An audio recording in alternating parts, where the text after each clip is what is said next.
बहुत बहुत धन्यवाद।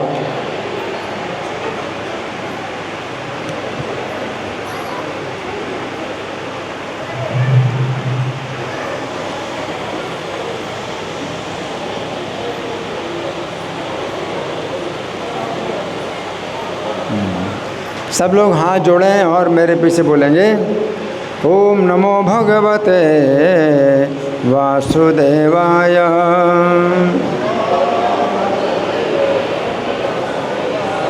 ओम नमो भगवते वासुदेवाय। ओम नमो भगवते वासुदेवाय।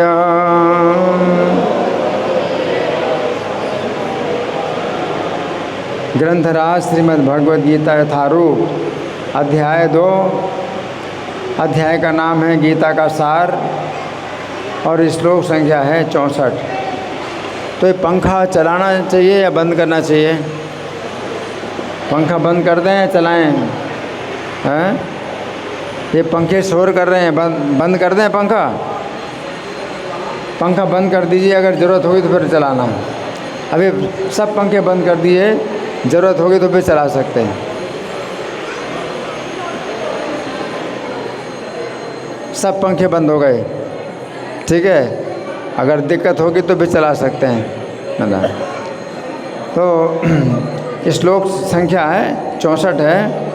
राग द्वेष विमुक्तस्तु विषयान् इंद्रियश्चरन् आत्मवश्यैर्विधेयात्मा प्रसादम् अधिगच्छति। अब आप लोग मेरे पीछे शब्दार्थ बोलिए। अब किताब खोली हो या चाहे ना हो, मेरे पीछे बोलें, ठीक है। मेरे पीछे बोलिए। राग, सब लोग बोलिए। राग आसक्ति, द्वेष तथा वैराग्य से विमुक्त है, मुक्त रहने वाले से। आप लोगों की आवाज़ नहीं आ रही, जैसे 10 दिन से खाया नहीं है, आवाज़ नहीं आ रही। मुक्त रहने वाले से तो, लेकिन विषयान इंद्रिय विषयों को, इंद्रिय है इंद्रियों के द्वारा चरण भोगता हुआ, आत्मवश्य है अपने वश में, विधेय आत्मा नियमित स्वाधीनता पालक, प्रसादम भगवत कृपा को, अधिगच्छति प्राप्त करता है। अनुवाद मेरे पीछे बोले। किंतु समस्त राग तथा द्वेष से मुक्त एवं अपनी इंद्रियों को, सब लोग बोलिए जोर से, संयम द्वारा बस में करने में समर्थ व्यक्ति भगवान की पूर्ण कृपा प्राप्त कर सकता है। तो यहाँ धागा लगा करके प्रार्थना निकालेंगे। भूमिका में पहला पेज है, तो आप लोग कोशिश करिए मेरे साथ बोलने की।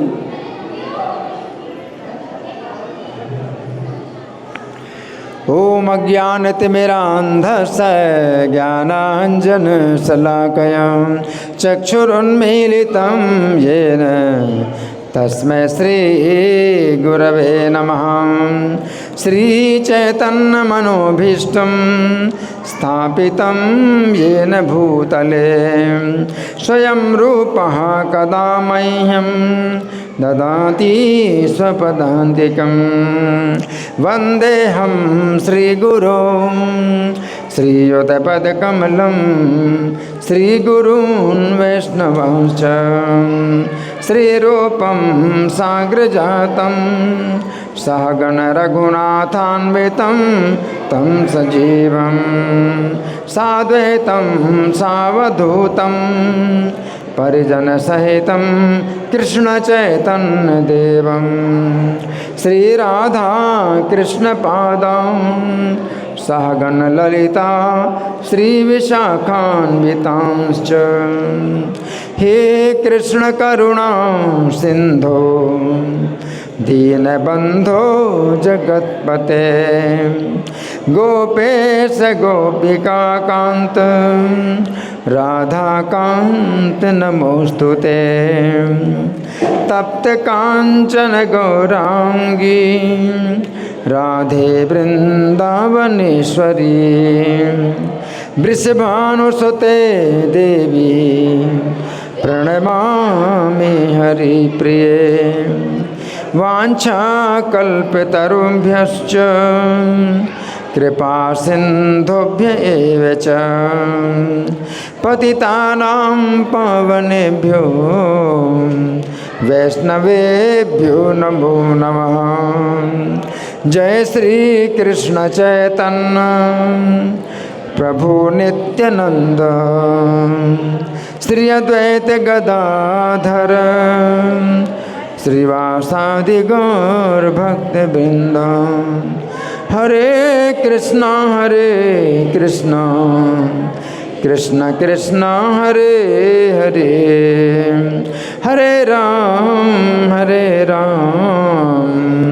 राम राम हरे हरे। नमो विष्णुपादाय कृष्ण प्रेष्ठाय भूतले। श्रीमते भक्ति वेदांत स्वामिन्निति नामिने। नमस्ते सरस्वती देवे गौरवाणी प्रचारिणे। निर्विशेषा शून्यवादी पाश्चात्य देश तारिणे। इस श्लोक को फिर से समझेंगे। भगवान कह रहे हैं कि राग द्वेष से जो इंद्रियां मुक्त हैं, इंद्रियों में राग द्वेष नहीं है, ऐसी इंद्रियों के द्वारा जब कोई व्यक्ति विषयों में भोगता है, विषयों को भोगता है, तो आत्मवशैर चूँकि इंद्रियां उसके बस में रहती हैं और वो शास्त्रों के नियमों का पालन करता है, तो प्रसादम अधिगच्छति, तो उसको प्रसन्नता प्राप्त होती है, उसको प्रसन्नता प्राप्त होती है, उसको चिंता और तनाव नहीं प्राप्त होते, चिंता तनाव नहीं प्राप्त होते हैं, बल्कि प्रसन्नता प्राप्त होती है। अब हम सुनेंगे प्रभुपाद तात्पर्य में क्या लिखते हैं। श्रील प्रभुपाद की जय। ये पहले ही बताया जा चुका है कि कृत्रिम विधि से इंद्रियों पर बाहरी रूप से नियंत्रण किया जा सकता है, किंतु जब तक इंद्रियां भगवान की दिव्य सेवा में नहीं लगाई जाती तब तक नीचे गिरने की संभावना बनी रहती है। यद्यपि पूर्णतया कृष्ण भावना भावित व्यक्ति ऊपर से विषयी स्तर पर क्यों ना दिखे, किंतु कृष्ण भावना भावित होने से वह विषय कर्मों में आसक्त नहीं होता। उसका एकमात्र उद्देश्य तो कृष्ण को प्रसन्न करना रहता है, अन्य कुछ नहीं। अतः वो समस्त आसक्ति तथा विरक्ति से मुक्त होता है। कृष्ण की इच्छा होने पर भक्त सामान्यतया अवांछित कार्य भी कर सकता है, किंतु यदि कृष्ण की इच्छा नहीं है तो वह उस कार्य को भी नहीं करेगा जिसे वो सामान्य रूप से अपने लिए करता हो। अतः कर्म करना या ना करना उसके बस में रहता है, क्योंकि वो केवल कृष्ण के निर्देश के अनुसार ही कार्य करता है। यही चेतना भगवान की अहेतु की कृपा है, जिसकी प्राप्ति भक्त को इंद्रियों में आसक्त होते हुए भी हो सकती है ना। तो यहाँ पर प्रभुपाद का तात्पर्य समाप्त हुआ और हम इस श्लोक पर चर्चा 9 बजे तक करेंगे। कितने बजे तक करेंगे? 9 बजे तक इस श्लोक की चर्चा करेंगे। 9 बजे तक कौन कौन बैठेंगे हाथ उठाइए। 9 बजे तक जो बैठेंगे वो हाथ उठाइए। जो दूर बैठे हैं वो आगे आइए। जो 9 बजे तक बैठेंगे वो आगे आएँ, क्योंकि बाकी लोग जो है उनको बीच में जाना है, उठ के जाना है, अपनी इच्छा से आएंगे जाएंगे। जो कृपा प्राप्त करेंगे 9 बजे तक तो वो जो है हाथ उठाएं। हाथ उठाइए। 1 2 पीछे क्यों? आगे आइए। हैं? पीछे बैठने का फिर कोई मतलब नहीं। देखो आगे ऐसे हैं जो हाथ नहीं उठा रहे वो आगे बैठे हैं, आप हाथ उठाए तो फिर आगे आओ। वो आगे आने का मतलब होता है कि आप सुनेंगे, नहीं तो ऐसे बैठे हैं तो बैठे हैं सुन नहीं रहे हैं। आप पीछे बैठे हैं ना तो उसका कोई मतलब नहीं होता कि आप सुन रहे हैं, है ना। जो सुनने वाले हैं तो आगे आते हैं। कुर्सी में बैठे हैं तो भी आप आगे आइए, कुर्सी बैठ के भी आगे आ सकते हैं, लेकिन सुनना है जिनको आगे बैठे हैं। हाँ, धन्यवाद। तो हम सुनेंगे प्रभुपाद इस श्लोक की व्याख्या को श्री भगवान ने कहा में कैसे हुई है, तो आप लोग बड़े ध्यान से सुनेंगे।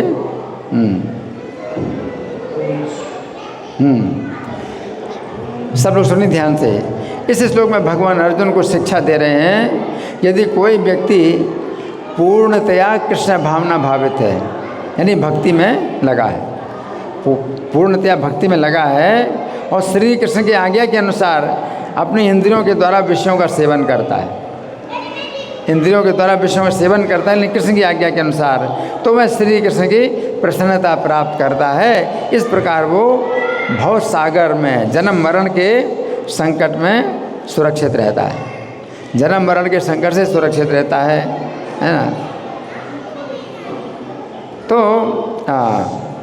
भगवान ने श्लोक संख्या 62-63 में उस स्थिति का वर्णन किया जिसमें कोई व्यक्ति कृष्ण के परायण ना होकर विषयों का चिंतन करता है। अगर कृष्ण की भक्ति नहीं है, कृष्ण का भजन नहीं करते और विषयों का चिंतन करता है तो कष्टों के गड्ढे में गिरकर महान संकट प्राप्त करता है। अब इस श्लोक में भगवान उस विधि का वर्णन कर रहे हैं जिसमें कोई व्यक्ति श्री कृष्ण के आदेश के अनुसार अपनी इंद्रियों को विषयों में लगाकर भी प्रसन्नता प्राप्त करता है? तो इसमें भगवान क्या कह रहे हैं कि राग द्वेष से मुक्त इंद्रियों के द्वारा विषयों का सेवन करते हुए, राग द्वेष से मुक्त इंद्रियों के द्वारा विषयों का सेवन करते हुए तो पिछले श्लोक में भगवान ने बताया था जिसमें व्यक्ति कृष्ण भक्ति के बिना विषयों का चिंतन करता है और जन्म मरण के कष्ट में बंध जाता है। अब इस श्लोक में भगवान कहना चाहते हैं यदि व्यक्ति कृष्ण भक्ति करता हुआ इंद्रियों के द्वारा विषयों को ग्रहण करता है तो भव समुद्र में नहीं डूबता है बल्कि सुरक्षा प्राप्त करता है ना। तो यहाँ पर भगवान कह रहे हैं इंद्रियां राग द्वेष से मुक्त हों। क्या? इंद्रियां राग द्वेष से मुक्त हों। तो इसका अर्थ है कि जब हम अपनी इंद्रियों को श्री कृष्ण की सेवा में लगाते हैं तो हमारी इंद्रियां राग द्वेष से पूर्णतया मुक्त हो जाती हैं। अपनी इंद्रियों को कृष्ण की सेवा में लगाते हैं, हमारी इंद्रियों में राग द्वेष भरा रहता है। जैसे स्त्री और पुरुष में एक दूसरे के प्रति राग द्वेष का संबंध होता है। पश्चिमी देशों में स्त्रियां किसी पुरुष के प्रति राग का संबंध बनाती हैं परंतु कुछ समय के बाद उस पुरुष से द्वेष करती हैं। इस प्रकार उस पुरुष को छोड़कर किसी अन्य पुरुष से राग का संबंध जोड़ती हैं। उसी प्रकार वहाँ पुरुष भी किसी स्त्री से राग का संबंध जोड़ते हैं, फिर कुछ समय बाद उस स्त्री से द्वेष करके अन्य स्त्री से राग का संबंध जोड़ते हैं। ये स्थिति बड़ी लज्जाजनक है, परंतु ये लोग इतने गिरे हुए हैं उन्हें इस बात से लज्जा नहीं आती, बल्कि ये लोग इस बात में गौरव का अनुभव करते हैं। एक स्त्री ने अपने विवाह के अवसर पर अपने पति का परिचय दिया, ये मेरा 64वां पति है। वो बड़े उससे उत्साह के साथ कह रहे ये मेरा 64वां पति है। परंतु इस राग को ये लोग भूल से प्रेम का नाम देते, इसको प्रेम बताते हैं कि प्रेम है ना। प्रेम ऐसा नहीं होता। गोपियाँ कृष्ण से प्रेम करती थी, अतः उनकी इंद्रियों में राग द्वेष नहीं था।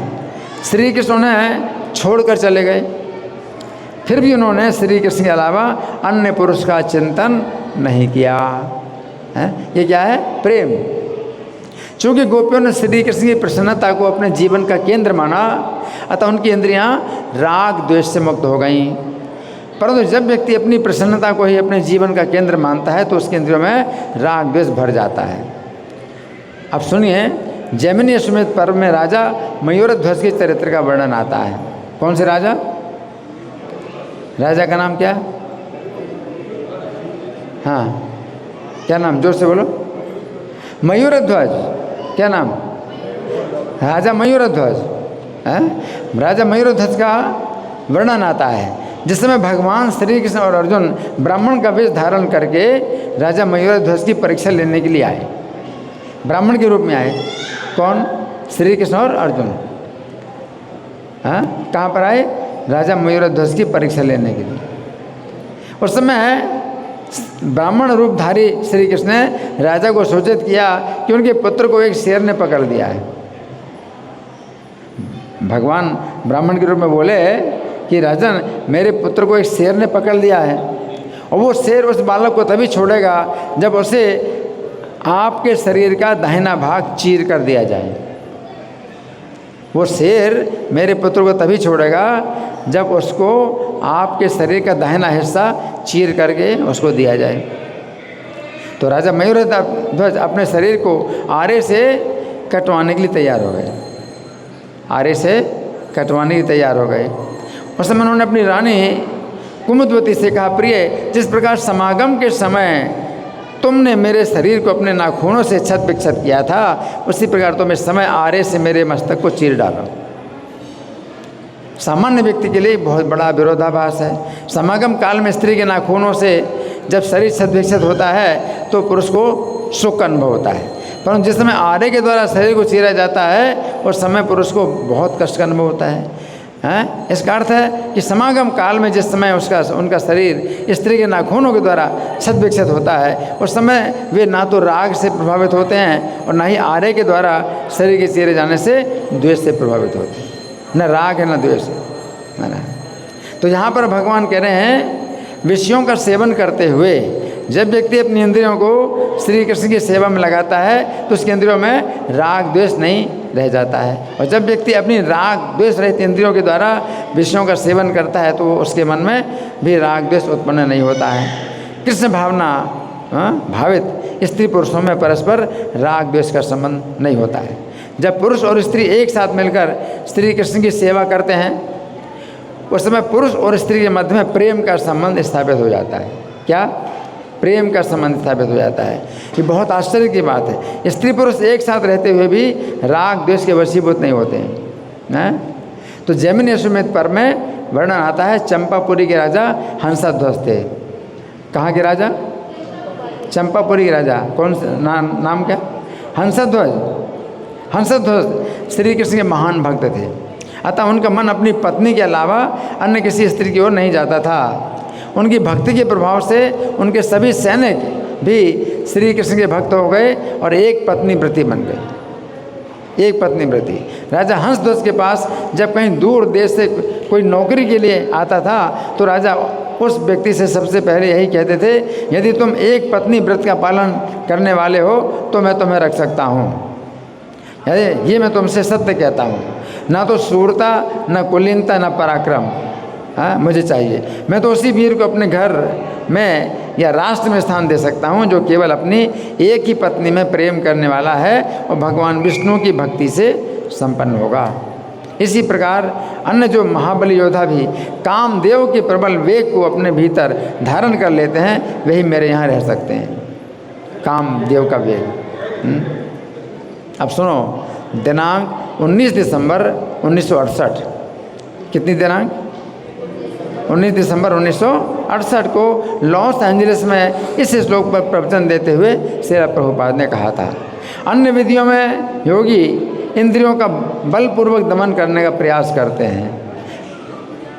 क्या? मैं हिमालय में जाऊंगा, मैं सुंदर स्त्री को कभी नहीं देखूंगा, मैं अपने नियंत्रणों को बंद कर लूँगा। ये बल प्रयोग है। आप अपनी इंद्रियों को बस में नहीं कर सकते। ऐसे अनेक उदाहरण हैं। आपको हिमालय में जाने की आवश्यकता नहीं है। आप लॉस एंजलिस शहर में रहिए या दिल्ली शहर में रहिए और अपने नेत्रों को कृष्ण का दर्शन करने में लगाइए। नेत्रों को कृष्ण का दर्शन करने में लगाइए। हिमालय जाने की ज़रूरत नहीं है। आप यहाँ दिल्ली में रहो, लॉस एंजलिस कहीं भी रहो, अपने नेत्रों को कृष्ण का दर्शन करने में लगाइए। इस प्रकार आप हिमालय में रहने वाले व्यक्ति से ज़्यादा श्रेष्ठ। हिमालय में रहने वाले व्यक्ति से ज़्यादा श्रेष्ठ हैं। वो अपनी आंखें बंद करके रखता है कि मैं देखूंगा नहीं, लेकिन हम तो देखते हैं, भगवान का दर्शन करते हैं। आप अन्य सभी वस्तुओं को भूल जाएंगे, ये हमारी विधि है। आपको अपनी स्थिति बदलने की आवश्यकता नहीं है। आप अपने कानों को भगवत गीता का श्रवण करने में लगाइए। जैसे अभी प्रवचन चल रहा है, अपने कानों को भगवत गीता यथारूप का श्रवण करने में लगाइए, तब आप सभी बेकार की बातों को भूल जाएंगे। आप अपने नेत्रों को श्री कृष्ण के अर्चा विग्रह के सौंदर्य का दर्शन करने में लगाइए। आप अपनी जिह्वा को कृष्ण प्रसाद के आस्वादन में लगाइए। भगवान का प्रसाद खा, स्वादिष्ट प्रसाद है, जिह्वा को अपनी जिह्वा को कृष्ण प्रसाद के आस्वादन में लगाइए। अपने पैरों को इस मंदिर की ओर आने में लगाइए, हैं, पैरों से चल करके आप मंदिर में आए। अपने हाथों को कृष्ण की सेवा में लगाइए, हैं। आप अपनी नासिका को कृष्ण को अर्पित फूलों की सुगंधि में लगाइए, हैं। ये कृष्ण को अर्पित माला है, प्रसादी माला को सूंघने में लगाइए। फिर आपकी इंद्रियां कहाँ भागेंगी? सभी ओर से बच जाएंगी। इस प्रकार सफलता निश्चित है, सफलता निश्चित है। आपको अपनी इंद्रियों को बलपूर्वक वश में करने की आवश्यकता नहीं है कि ये मत करो, हैं, ये मत देखो, हैं, वहाँ मत जाओ। नहीं, आपको केवल अपना कार्य बदलना है, इससे आपको सहायता प्राप्त होगी। अब भगवान कहते हैं कि इंद्रियां आत्मा के वश में रहती हैं, इंद्रियां आत्मा के वश में रहती हैं। ये इंद्रियों की दूसरी विशेषता है। तो भक्त की इंद्रियों की पहली विशेषता बतलाई गई थी, उसकी इंद्रियां राग द्वेष से मुक्त होती हैं। अब इंद्रियों की दूसरी विशेषता बताई जा रही है, उसकी इंद्रियां उसके वश में होती हैं। तो यहाँ पर भगवान कह रहे हैं कि कृष्ण भक्त की इंद्रियां बिना किसी प्रयास के उसके वश में आ जाती हैं, बिना किसी प्रयास के इंद्रियां वश में आ जाती हैं। इसका कारण क्या है? जो लोग कृष्ण भक्त नहीं हैं, वे अनेक प्रयास करने के बावजूद भी अपनी इंद्रियों को वश में नहीं कर पाते। लेकिन कृष्ण भक्त जो है बिना किसी प्रयास के इंद्रियां वश में आ जाती हैं। इसका कारण कृष्ण की प्रसन्नता है। कृष्ण की कृपा से असंभव कार्य संभव हो जाते हैं, और श्री कृष्ण की कृपा के बिना संभव कार्य भी संभव हो जाता है, हैं? तो श्रीमद् भागवत 10वें स्कंद का 86वां अध्याय है। कितना स्कंद है? 10वां स्कंद, अध्याय संख्या 86वें अध्याय में, जिसमें अर्जुन ने बलराम जी के भवन में उनकी बहन सुभद्रा को देखा तो उनकी आंखें प्रीति से खिल उठीं और उनका मन सुभद्रा को प्राप्त करने के लिए क्षुब्ध उठा। अर्जुन सुभद्रा के विषय में ध्यान कर रहे थे और उन्हें उठा ले जाने के अवसर की प्रतीक्षा करते हुए उन्हें चैन नहीं मिल रहा था। उनका हृदय कामेच्छा से भ्रमित हो रहा था। इस तरह के वर्णन से कोई सामान्य व्यक्ति समझेगा कि अर्जुन की इंद्रियां बस में नहीं है, लेकिन इसलिए उन्होंने अवसर पाकर सुभद्रा का अपहरण कर लिया। परंतु इन श्लोकों के तात्पर्य में लिखा है कि अर्जुन की स्थिति पूरी तरह दिव्य थी, क्योंकि वे श्री कृष्ण के आनंद के लिए ही अपने मन इंद्रियों को सुभद्रा का अपहरण करने में लगा रहे थे। अर्जुन भगवान की इच्छा समझ करके अपना मन सुभद्रा के अपहरण करने में लगा रहे हैं। अर्जुन की इंद्रियां पूर्णतः उनके बस में थीं। कृष्ण की इच्छा होने पर वे अपनी इंद्रियों को किसी कार्य में लगाते थे, अन्यथा उनकी इंद्रियां उनके बस में थीं। जिसमें 1 वर्ष का ज्ञातवास हुआ था, 1 वर्ष का ज्ञातवास हुआ था, और अर्जुन ने राजा विराट की पुत्री उत्तरा को संगीत और नृत्य की शिक्षा दी थी, हैं? उस समय एकांत में उस सुंदर युवती के साथ रहते हुए भी अर्जुन की इंद्रियां कभी भी व्यथित नहीं हुई। इसलिए तात्पर्य प्रभु लिखते हैं, अतः कर्म करना या ना करना भक्त के बस में रहता है, क्योंकि वो कृष्ण की आज्ञा के अनुसार ही कार्य करता है ना। तो यहाँ भगवान कह रहे हैं आज्ञा का पालन करने वाला जो भक्त है, आज्ञा का पालन करने वाला है ना। तो इस प्रकार ऐसा व्यक्ति जिसका मन सदा शास्त्र, साधु और आचार्य की आज्ञा का पालन करता हो। कृष्ण भक्त अपनी इंद्रियों के द्वारा केवल उन्हीं विषयों का सेवन करता है जिनके लिए उसे आज्ञा प्राप्त होती है। शास्त्र, साधु और आचार्य कहते हैं कि हरे कृष्ण मंत्र की ध्वनि दिव्य है। शास्त्र भी, साधु भी, आचार्य भी क्या कहते हैं? हरे कृष्ण मंत्र की ध्वनि दिव्य है। अतः कृष्ण भक्त इस दिव्य ध्वनि में अपने कानों को सदा लगाते हैं, हरे कृष्ण मंत्र की ध्वनि में। परंतु अन्य फिल्मी गाने चाहे वे जितने मधुर और संगीत युक्त हों, भक्त कभी भी अपने कानों को उनमें नहीं लगाते। फिल्मी गाने बहुत मधुर लगते हैं, संगीत बहुत है, ये भक्त जो है कभी उनको अपने कानों को उनको सुनने में नहीं लगाते। शास्त्र हैं, साधु आचार्य कहते हैं कि श्री कृष्ण को अर्पित भोजन बहुत दिव्य है। कैसा भोजन? श्री कृष्ण को जो अर्पित है वो भोजन दिव्य है। अतः कृष्ण भक्त इस दिव्य अमृत का स्वाद लेने में अपनी जिह्वा को लगाते हैं। जो कृष्ण को भोग लग चुका है उसका स्वाद लेने में अपनी जिह्वा को लगाते हैं। और अन्य प्रकार के व्यंजन जो कृष्ण को अर्पित नहीं हुए हैं, चाहे जितना स्वादिष्ट हो, भक्त कभी भी अपने जिह्वा को उनमें नहीं लगाते। कोई कहे बहुत स्वादिष्ट है, बहुत स्वादिष्ट, नहीं, वो पूछता है ये भोग लगा कि नहीं लगा? नहीं लगा तो नहीं खाएंगे, है ना, चाहे जितना भी स्वादिष्ट हो, नहीं खाएंगे। अयोध्या धौम में ने अपने शिष्य उपमन्यु को आदेश दिया कि वो उनकी आज्ञा के बिना कोई वस्तु नहीं खाएगा। एक गुरु थे, उनका नाम था अयोध्या धौम में। क्या नाम था? अयोध्या धौम में। और शिष्य का नाम था उपमन्यु। क्या नाम था? उपमन्यु। तो गुरु ने शिष्य को आदेश दिया था कि मेरी आज्ञा के बिना कोई चीज़ नहीं खाना। इस प्रकार खाने पीने के सब द्वार बंद हो जाने से भूख से व्याकुल होकर उसने एक दिन आग के पत्ते खा लिए। गुरु ने मना किया था कि कोई चीज़ नहीं खाना बिना मेरी आज्ञा के। तो भूख से व्याकुल होने के कारण क्या किया उसने? आग के पत्ते खा लिए। कड़वे पत्तों खाकर अपनी आँखों की ज्योति खो बैठा। वो पत्तों को खाने से आँखों की ज्योति चली गई। अंधा होकर वन में भटकते हुए वो एक कुएं में गिर पड़ा। अब अंधा है और भटक रहा है तो कुएं में गिर पड़ा। तो फिर आचार्य के आदेश से उसने अश्विनी कुमारों की स्तुति की। उसके गुरु ने कहा कि तुम अश्विनी कुमारों की स्तुति करो। उपमन्यु की स्तुति से प्रसन्न होकर अश्विनी कुमार उसके पास आए और बोले, तुम ये पुआ खा लो। वो देवताओं के वैद्य हैं, अश्विनी कुमार देवताओं के वैद्य हैं। तो उन्होंने उपमन्यु से कहा कि तुम पुआ खा लो, पुआ। उपमन्यु ने कहा, देवर, मैं आचार्य की आज्ञा के बिना ये पुआ नहीं खा सकता हूँ। अश्विनी कुमारों के बहुत आग्रह करने पर भी बालक उपमन्यु विचलित नहीं हुआ और उसने वो पुआ नहीं खाया। इस प्रकार उसकी गुरु भक्ति से प्रसन्न होकर अश्विनी कुमारों ने वरदान दिया, जैसे उसके दांत सोने के हो गए और उसकी आंखें ठीक हो गई। उसके दांत कैसे हो गए? कैसे हो गए? सोने के। आंखें भी ठीक हो गई। उसने गुरु की आज्ञा के बिना पुआ नहीं खाया। तो अश्विनी कुमार प्रसन्न हो गए। ठीक है, पुआ नहीं खाना है, चलो बिना पुआ खाए ही तुम्हारी आंखें ठीक कर देते हैं। आंखों को ठीक कर दिया उन्होंने और दांत सोने के बना दिए। इसके बाद आचार्य ने भी प्रसन्न होकर उसे वरदान दिया, जिससे समस्त वेद धर्मशास्त्र उसकी बुद्धि में स्फुरित हो गए। गुरु ने भी वरदान दिया कि समस्त वेद और धर्मशास्त्र उसकी बुद्धि में स्फुरित हो गए। अब श्रील प्रभुपाद के गुरु भक्ति सिद्धांत सरस्वती महाराज थे। ये प्रभुपाद जी हैं। इनके गुरु का नाम क्या? भक्ति सिद्धांत सरस्वती ठाकुर हैं। तो जब केवल 3 साल के बालक थे, कितना?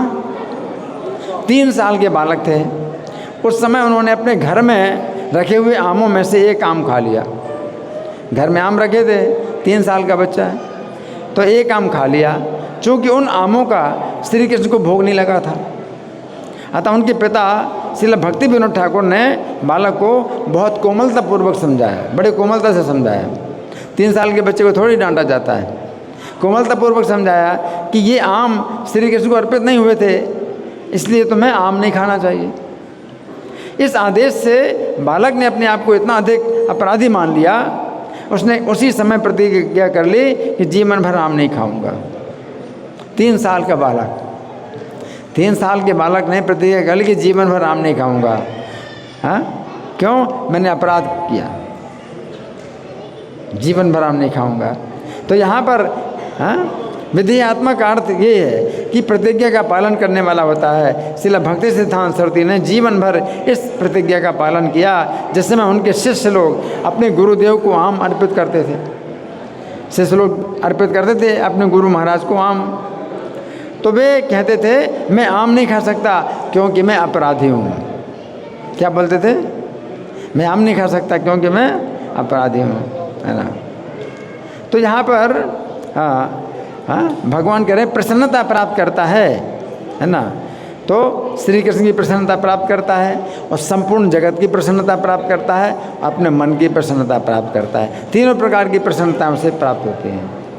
श्री कृष्ण की प्रसन्नता प्राप्त होती है, संपूर्ण जगत की प्रसन्नता प्राप्त होती है और अपने मन की प्रसन्नता प्राप्त होती है।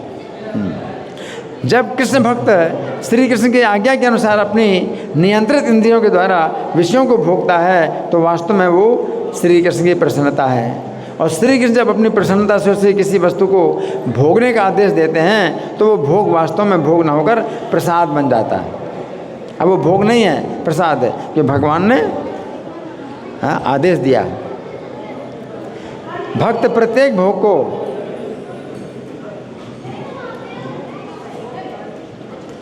जो भक्त है वो प्रत्येक भोग को श्री कृष्ण को अर्पित करता है। श्री कृष्ण अपनी दिव्य इंद्रियों के द्वारा उसे भोग लेते हैं, फिर भी अपने सेवक को प्रदान करते हैं। अब ये श्री कृष्ण का उच्छिष्ट प्रसाद बन गया। श्री कृष्ण भोगते हैं और फिर अपने सेवक को प्रदान करते हैं और श्री कृष्ण का उच्छिष्ट प्रसाद। अब ये भोग नहीं रहा, अब ये भोग नहीं, क्या है? प्रसाद है। इस प्रकार भक्त श्री कृष्ण का प्रसाद ग्रहण करता है और श्री कृष्ण की प्रसन्नता प्राप्त करता है। तो शास्त्र में कहा गया है यस्मिन् तुष्टे जगत तुष्टो भवति, अर्थात जो व्यक्ति श्री कृष्ण को प्रसन्न कर लेता है उस पर संपूर्ण जगत प्रसन्न हो जाता है। क्या होता है? कृष्ण को प्रसन्न कर लिया तो संपूर्ण जगत प्रसन्न हो जाता है। और श्रीमद् भागवत में कहा गया है यथा स्कंद शाखा नाम तरोर्मूलावसेचनम एवं आराधनम विष्णु सर्वेषाम् आत्मा सही। ये जब पेड़ की जड़ में पानी डाला जाता है, पेड़ की जड़ का सिंचन किया जाता है तो उसमें पूरे जो तना है, तना का भी सिंचन हो जाता है और पत्तियों का और शाखाओं का सिंचन हो जाता है। जड़ का सिंचन करने से पेड़ की तने और शाखाओं का सिंचन हो जाता है। उसी प्रकार जब कोई भगवान विष्णु का भक्त बन जाता है तो उससे हर एक की सेवा हो जाती है, हर एक की सेवा हो जाती है, क्योंकि भगवान हर एक के परमात्मा है ना।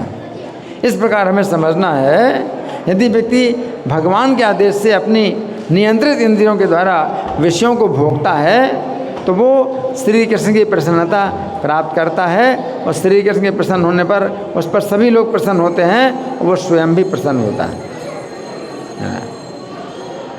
तो अर्जुन ने प्रश्न किया था स्थिर बुद्धि वाले व्यक्ति के क्या लक्षण हैं। पहला प्रश्न किया था स्थिर बुद्धि वाले व्यक्ति के क्या लक्षण हैं। दूसरा प्रश्न किया था स्थिर बुद्धि वाला व्यक्ति कैसे बोलता है। तीसरा प्रश्न किया था वो कैसे बैठता है और चौथा वो किस प्रकार चलता है। तो यहाँ पर भगवान अर्जुन के चौथे प्रश्न का उत्तर देते हैं। भगवान कह रहे हैं कि वो अपनी नियंत्रित इंद्रियों के द्वारा विषयों का भोग करता है। अर्जुन का संदेह था कि जिस व्यक्ति की बुद्धि स्थिर होती है वो किस प्रकार अपनी इंद्रियों को विषयों में लगा सकता है। अर्जुन का क्या प्रश्न है? बुद्धि अगर स्थिर है तो अपनी इंद्रियों को भोगों में विषयों में कैसे लगा सकता है। अथवा यदि वो अपनी इंद्रियों को विषयों को भोगने में लगाता है तो उसकी बुद्धि किस प्रकार स्थिर हो सकती है। तो यहाँ पर भगवान उत्तर दे रहे हैं यदि उनके आदेश से व्यक्ति विषयों को भोगता है तो वो भगवान की और सबकी और अपनी भी प्रसन्नता प्राप्त करता है। भगवान की प्रसन्नता और सबकी प्रसन्नता और अपनी भी प्रसन्नता प्राप्त करता है। हाँ, तो अगले श्लोक में भगवान कहते हैं कि कृष्ण भक्ति में संतुष्ट व्यक्ति के लिए संसार के तीनों ताप नष्ट हो जाते हैं। जो कृष्ण भक्ति में संतुष्ट है उसके लिए संसार के तीनों ताप नष्ट हो जाते हैं और ऐसी चेतना में उसकी बुद्धि शीघ्र स्थिर हो जाती है। तो यहाँ पर भगवान अर्जुन के प्रश्न का उत्तर देते हुए कहते हैं कि श्री कृष्ण की प्रसन्नता से तीनों प्रकार के कष्ट समाप्त हो जाते हैं। तीनों प्रकार के कष्ट क्या हैं? एक तो है आध्यात्मिक कष्ट, दूसरा आदि भौतिक कष्ट और तीसरा आदि दैविक कष्ट। आध्यात्मिक कष्ट का मतलब क्या है? आध्यात्मिक कष्ट का मतलब है अपने शरीर से और मन से जो कष्ट मिलते हैं। अपने शरीर से कष्ट मिलते हैं और मन से कष्ट मिलते हैं, आध्यात्मिक कष्ट है। दूसरा आदि भौतिक कष्ट। आदि भौतिक कष्ट क्या है? जो दूसरे प्राणियों से मिलते हैं, जैसे कीड़े हैं, है ना, या पशु पक्षी हैं, या और भी अपने संबंधी हैं, माता पिता हैं या प्रशासन है। तो ये सब जो कष्ट मिलते हैं ये आदि भौतिक कष्ट है। और जब व्यक्ति आदिदैविक कष्ट, आदिदैविक कष्ट है जो देवताओं के द्वारा प्राप्त होते हैं, प्रकृति के द्वारा प्राप्त होते हैं। दुर्घटना, तो कई प्रकार की दुर्घटनाएं होती हैं, तो ये आदिदैविक कष्ट हैं। तो श्री कृष्ण की प्रसन्नता से तीनों प्रकार के कष्ट समाप्त हो जाते हैं, यानी आदि भौतिक कष्ट, आदि दैविक कष्ट और आध्यात्मिक कष्ट, तीनों प्रकार के कष्ट समाप्त हो जाते हैं। और जब व्यक्ति अपने को तीनों प्रकार के कष्टों से मुक्त देखता है तो उसकी बुद्धि स्थिर हो जाती है। तो यहाँ पर अंतर समझना है। प्रसाद भोग में दिन रात का अंतर है। प्रसाद और भोग में दिन रात का अंतर है। अब आपको खुद ही देखना है कि आप क्या खाते हो, भगवान का प्रसाद खाते हो या भोग खाते हो। भोग तो भगवान को दिया जाता है और जब भगवान आपको देते हैं तो प्रसाद बन जाता है, और जब भगवान को आप नहीं देते तो वो भोग आप अगर लेते हो तो उसमें क्या होता है? दुख मिलता है। प्रसादे सर्व दुखानाम हानि। प्रसाद खाने से सब दुखों की हानि हो जाती है। अगर आप प्रसाद खाते हो तो सब दुखों की हानि हो जाती है, और भोगों के द्वारा सभी प्रकार के दुखों की प्राप्ति होती है।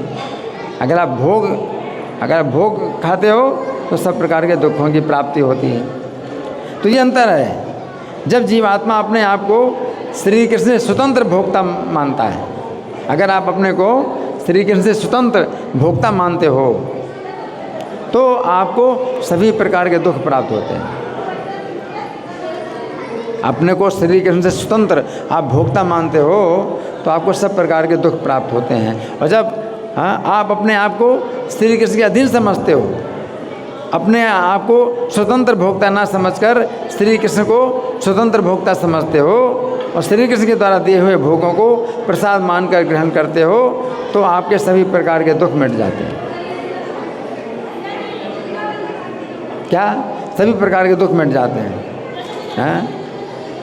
तो इस प्रकार विषयों के ग्रहण के अभाव में या विषयों के ग्रहण करने में, दोनों स्थितियों में वे खुश रहते हैं। जब व्यक्ति श्री कृष्ण के दिए हुए भोगों को प्रसाद मानकर ग्रहण करता है उसका चित्त प्रसन्न हो जाता है।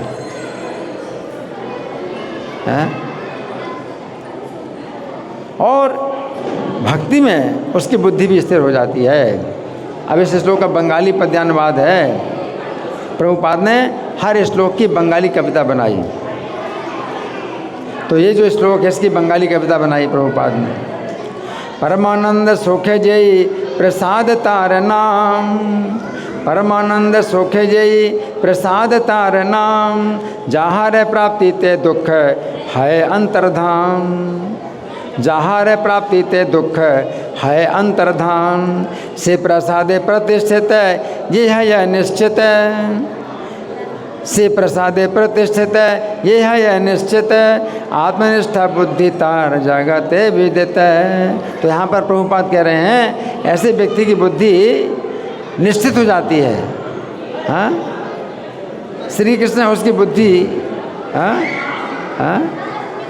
श्री कृष्ण उसकी बुद्धि का श्री कृष्ण के चरणों की सेवा में दृढ़ निश्चय हो जाता है। उसकी बुद्धि का श्री कृष्ण की सेवा में दृढ़ निश्चय हो जाता है। क्या? कि श्री कृष्ण की सेवा से ही अपना अपना कल्याण है। श्री कृष्ण की सेवा से अपना कल्याण है, और हम श्री कृष्ण से स्वतंत्र होकर के सुखी होना चाहते हैं तो सुखी नहीं हो पाएंगे। श्री कृष्ण को प्रसन्न करने में ही हमें प्रसन्नता मिलेगी, हमें सुख मिलेगा। और श्री कृष्ण से स्वतंत्र होकर के हम सुखी होना चाहते हैं तो हमें क्या मिलेगा? दुख मिलेगा, सब प्रकार का दुख मिलेगा, है ना। तो यहाँ पर जो है इस श्लोक की हमने चर्चा की, और अभी हमारे पास कुछ समय है, तो आप लोगों की ओर से कोई प्रश्न है, कोई चर्चा है, या मैं प्रश्न करूँ? मैं प्रश्न करूँ? ठीक है, तो मैं प्रश्न कर रहा हूँ, है ना। तो यहाँ पर प्रभुपाद ये बता रहे हैं, प्रभुपाद बता रहे हैं कि जो योगी लोग होते हैं वो जंगल में जाते हैं या हिमालय में जाते हैं, जंगल में जाते हैं, हिमालय में जाते हैं, और क्या करते हैं? आंखें बंद करके ध्यान करते हैं,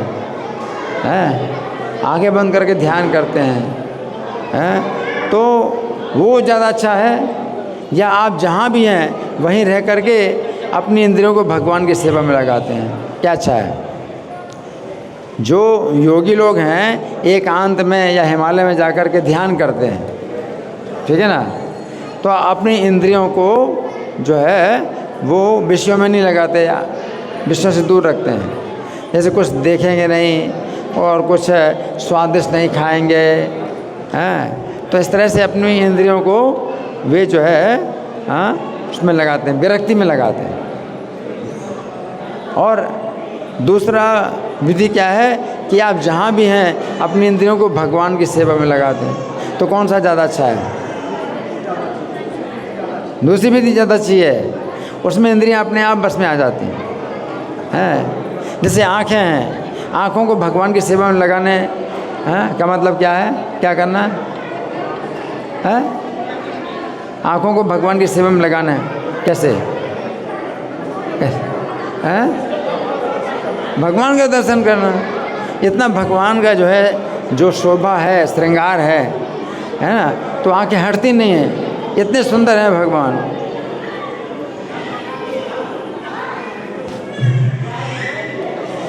प्रभुपाद जब छोटे थे तो कलकत्ता में उनका घर था, और उनके परिवार का मंदिर भी वहाँ पास में था, राधा गोविंद जी का। तो प्रभुपाद छोटे बालक थे और अकेले चले जाते थे मंदिर में, और घंटों भगवान को देखते रहते थे, घंटों भगवान को देखते रहते, है ना। तो ये ज़्यादा अच्छा है कि कोई हिमालय में जाए या अकेले में जाए ध्यान करे, उससे अच्छा है भगवान का दर्शन देखो, घंटों तक देखो। अपने मोबाइल में आप ले लो, भगवान का ऑनलाइन दर्शन कर सकते हो, तो आप घंटों अब भगवान का दर्शन कर सकते हो, है ना। आँखों को भगवान की सेवा में लगाना, है ना। और दूसरा कानों की भगवान की सेवा में लगाना, कैसे? कीर्तन कथा सुन करके, यहाँ कीर्तन होती है, कथा होती है। और आप अगर यहाँ नहीं हैं, कहीं भी है, आपके पास मोबाइल है, तो मोबाइल में रिकॉर्डेड लेक्चर सुन सकते हैं। ये अपना इस्कॉन डेली लाइव चैनल है, उसमें आप प्रवचन सुन सकते हैं। तो कानों को भी भगवान की सेवा में लगाना है ना। श्रोत्रम चक्षु और स्पर्शनम, स्पर्श इंद्रिय, हमारी जो स्पर्श इंद्रिय है इसको भगवान की सेवा में लगाना। कैसे? स्पर्श इंद्रिय को भगवान की सेवा में कैसे लगाएंगे? तद्भित गात्र स्पर्शिंग संगमम, भगवान के भक्तों का स्पर्श करने में, भगवान के भक्तों का स्पर्श करने में अपनी त्वचा इंद्रिय को लगाना है। श्रोत्रम चक्षु स्पर्शनम रसनम, रसना जो जेवा है इसको भगवान की सेवा में लगाना। कैसे? भगवान का प्रसाद ग्रहण करके, जो भगवान को भोग लगा है उसका प्रसाद ग्रहण करके इसमें लगाना है, भगवान की सेवा में लगाना है। रसनम, घ्राणम, और घ्राणम जो सूंघने की इंद्रिय है, सूंघने की इंद्रिय है, इसको भगवान की सेवा में लगाना। कैसे? हाँ, ये भगवान के जो प्रसादी माला, प्रसादी फूल है, इसको सूंघने में है।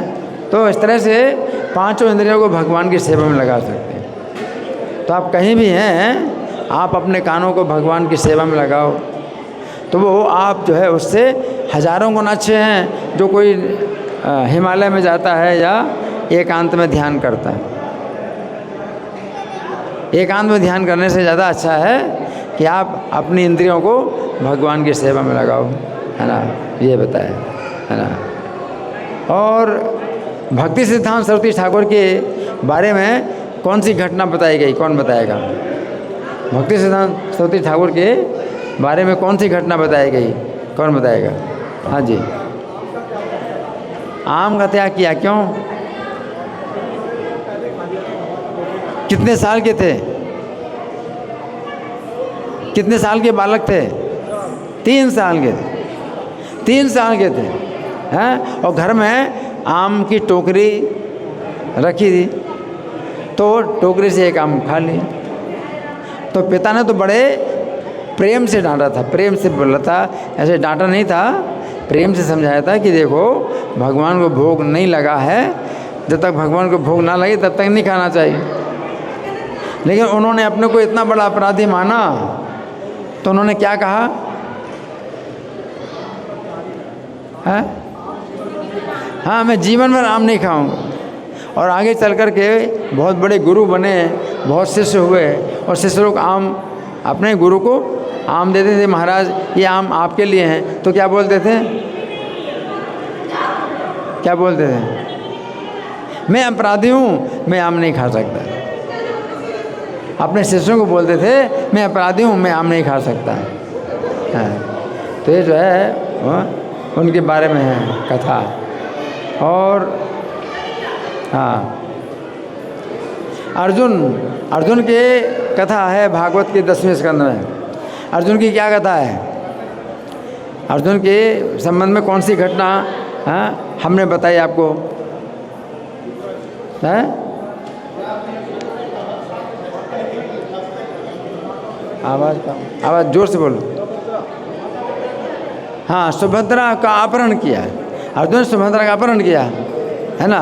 तो देखने में तो लगता है कि अर्जुन अपनी इंद्रियों के वशीभूत हैं। सुभद्रा का अपहरण किया, इंद्रियों के वशीभूत हैं। लेकिन जो तात्पर्य बताए गए हैं उसमें क्या बताया गया है? कि नहीं, अपने इंद्रियों के वशीभूत नहीं थे, कृष्ण की इच्छा मान करके उन्होंने सुभद्रा का अपहरण किया था। कृष्ण चाहते थे कि वे उनकी बहन सुभद्रा का अपहरण करें, तो अर्जुन ने सुभद्रा का अपहरण किया। उनकी इंद्रियां अपने बस में थी, पूरी बस में, आज्ञा के अनुसार कार्य किया, है ना। ये और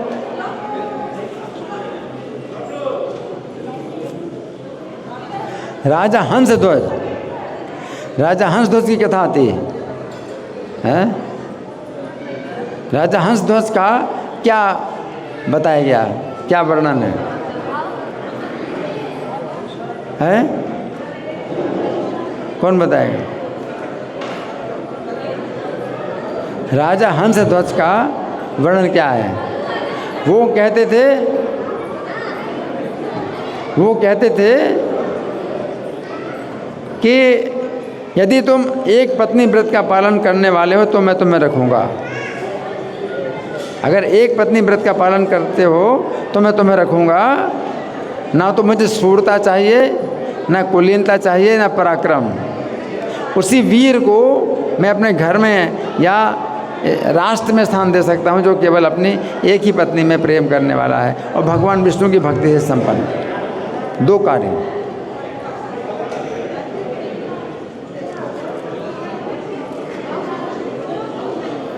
दो गुण चाहिए, 2 गुण। पहला गुण क्या था? भगवान की भक्ति से संपन्न हो, और दूसरा अपनी एक ही पत्नी में प्रेम करने वाला हो, है ना, ये, है ना। और राजा मयूरध्वज की परीक्षा लेने के लिए भगवान ब्राह्मण के रूप में आए। तो भगवान ने क्या कहा राजा मयूरध्वज से?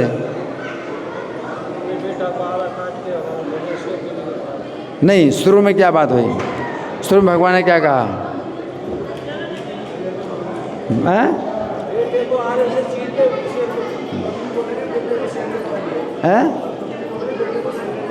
हाँ, मेरे पुत्र को एक शेर ने पकड़ लिया है।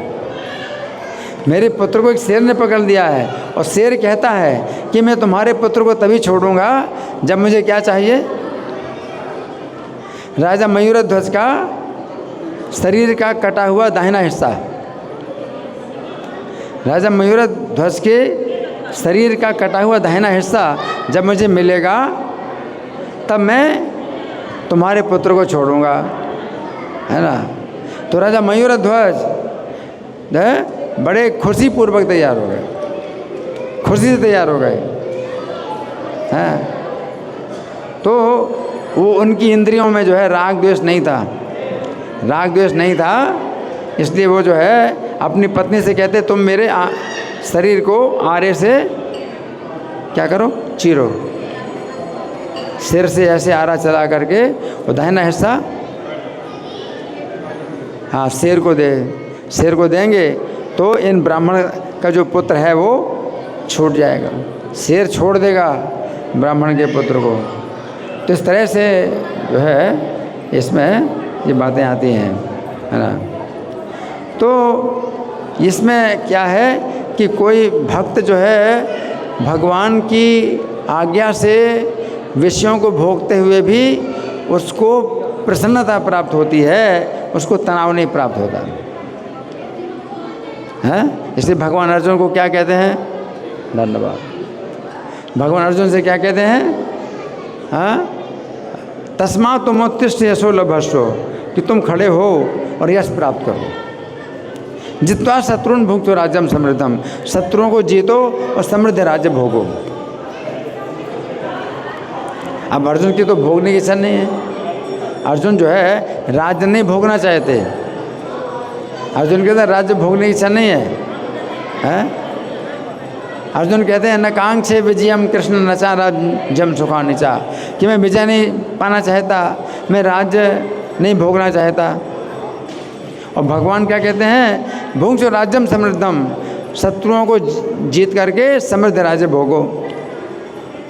तो जब भगवान कहते हैं समृद्ध राज्य भोगो, तो वो जो है भगवान के द्वारा दिया हुआ जो भोग है वो क्या बन जाता है? प्रसाद बन जाता है ना। तो ऐसे में हम मना नहीं कर सकते। भगवान जो है जब हमें देते हैं किसी प्रकार का भोग, तो भगवान का दिया हुआ जो भोग है वो हमारे लिए बन जाता है प्रसाद। और प्रसाद से क्या होता है? सब दुखों की हानि। प्रसादे सर्व दुखानाम हानिरस्यो बजाएगी। प्रसाद से सब दुखों की हानि होती है। तो जब भगवान जो है किसी प्रकार का भी भोग हमें देते हैं तो वो उनका प्रसाद मान करके हम लेते हैं, तो सब दुखों की हानि हो जाती है, सब दुख दूर हो जाते हैं। और जो भगवान को भोग ना दे करके स्वयं भोगना चाहते हैं, हाँ, उनका क्या होता है? सब प्रकार के दुख मिलते हैं। भगवान से स्वतंत्र होकर के कोई अगर भोगना चाहता है तो उसको सब प्रकार के दुख मिलते हैं, है ना। धन्यवाद। ग्रंथराज श्रीमद् भगवद गीता की जय, श्रील प्रभुपाद की जय। हरे कृष्णा।